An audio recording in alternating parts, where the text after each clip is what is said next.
years now, we've all been talking about how the Chinese entertainment industry changed Hollywood because once the people in Hollywood saw just how much money the market could make them, they started changing movies around to sell better in that market. Censoring dialogue, changing scenes, thinking about what would do best in that market during the creative process of making films. But apparently, the Hollywood-China romance is coming to an end, and pretty quickly.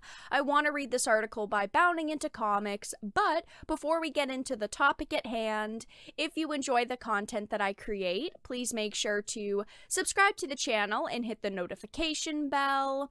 Follow me on social media like Twitter or mine so that you can see when my content is posted. And if you do really enjoy the videos and the live streams that I create, please consider becoming a Dark Titan via Patreon for just $1 a month, or supporting via direct donations. All of the links are in the description, and of course, I do really appreciate all of the support. So it says Hollywood is losing ground in China as audiences grow tired of incessant pandering. According to a recent report from Variety, big-budget American movies are being squeezed out of China due to the population of the Asian communist country growing tired of Hollywood's incessant pandering. So according to data provided to the trade news outlet by the Artisan Gateway Consultancy, only 2 North American films have managed to make it into China's top 15 rankings: Fast and Furious 9: The Fast Saga and Godzilla vs. Kong. What's more, report author Patrick Frater indicates that Hollywood's share of the China box office market in 2021 has collapsed to a shocking 9.5%, as in the first 8 months of 2021, Hollywood titles have been top charters on just 8 occasions, driven by an aging Fast and Furious franchise and over 2 weeks by a released Avatar. This is actually a pretty hilarious situation because the people in Hollywood have put themselves into this awful spot they're in because they've essentially now lost 2 markets. They've lost a ton of fans in China who they were originally pandering to, and now they've lost a lot of people in the West because of the constant pandering that they were doing.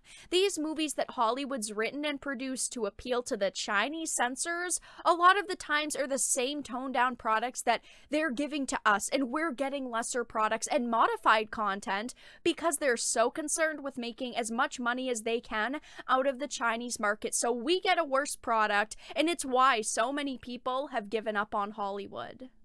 It says these American chart appearances include a 3-week stint at number 1 for F9, 2 weeks at number 1 for the 2021 re-release of Avatar, and 1 week apiece each for Godzilla vs. Kong, Peter Rabbit 2: The Runaway, and Free Guy.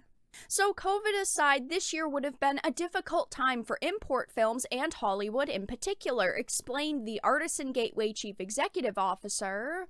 The Chinese films that have been popular have become very popular and on top by quite some distance.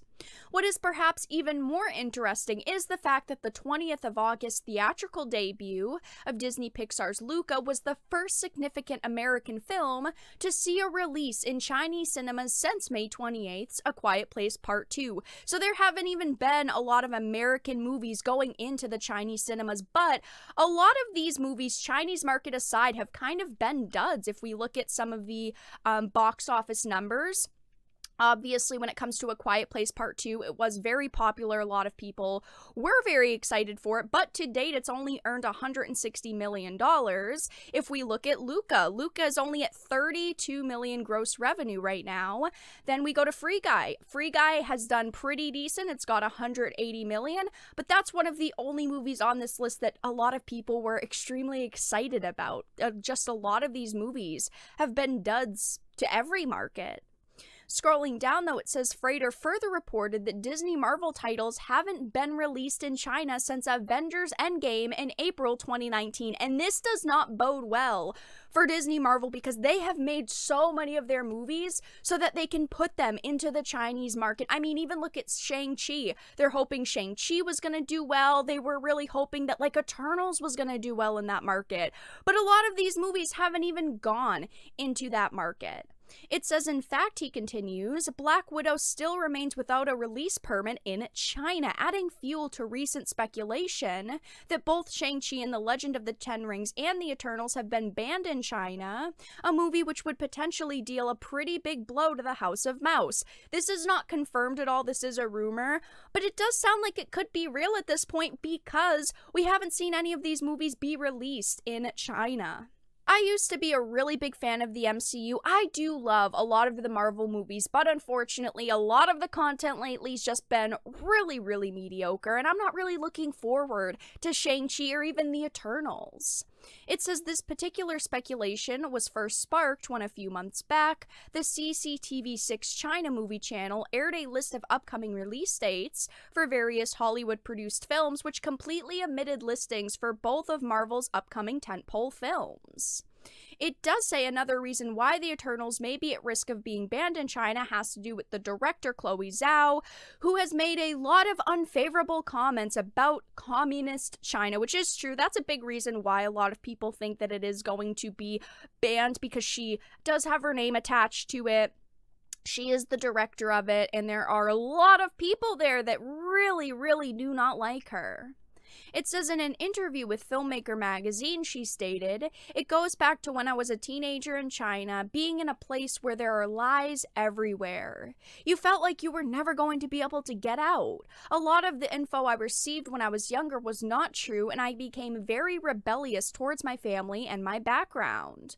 I went to England suddenly and relearned my history." She has made a lot of comments that a lot of people there do not like, and the government doesn't like, so it wouldn't surprise me if Eternals was banned there, but Marvel's really hoping that it's not going to be, because they're expecting this movie to be a hit. They're expecting it to make a ton of money, and I think that they're going to be in for a little surprise when it doesn't make as much money as they're expecting it to. I don't know. We'll see. Maybe it'll be a fantastic movie, but there's just not a lot of excitement behind it right now, just like a lot of other Marvel projects.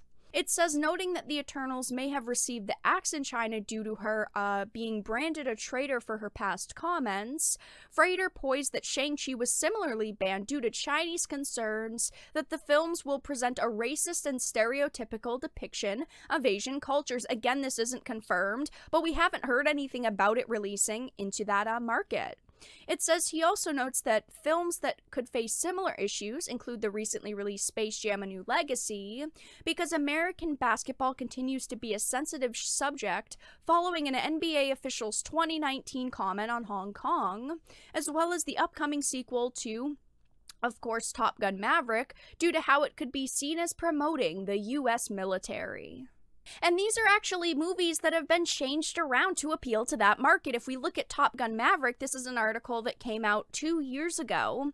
Top Gun 2 has changed Maverick's jacket to appeal to China. They were hoping that this was going to be a movie that was going to do really, really well in that region. But it says an easily overlooked detail from his leather jacket in Top Gun Maverick trailer has been spotted: the removal of his Japanese and Taiwanese patches. This adjustment is one of the latest in a series of changes made to Hollywood movies in order to appease China's entertainment watchdogs and appeal to Chinese audiences. Now, obviously, when it comes to things like the pandemic, they do play a part in numbers plummeting in the industry, but things are starting to go back to normal. Theaters are opening back up, and movies should be starting to do better. Companies like Marvel have just been blaming their movies doing terribly on the pandemic for months now, with Black Widow, we have Jungle Cruise, and most likely Shang-Chi and Eternals next. I guess we'll have to see how these situations turn out, but it truly seems like the Hollywood-China romance is coming to an end. But that's all that I really had to discuss in this video. Let everyone know your thoughts in the comment section down below. If you enjoyed it, please make sure to give it a like, share it, and subscribe to the channel. And of course, if you didn't, make sure to give it a dislike. I appreciate your support either way, but I will talk to you all again in the next video really soon.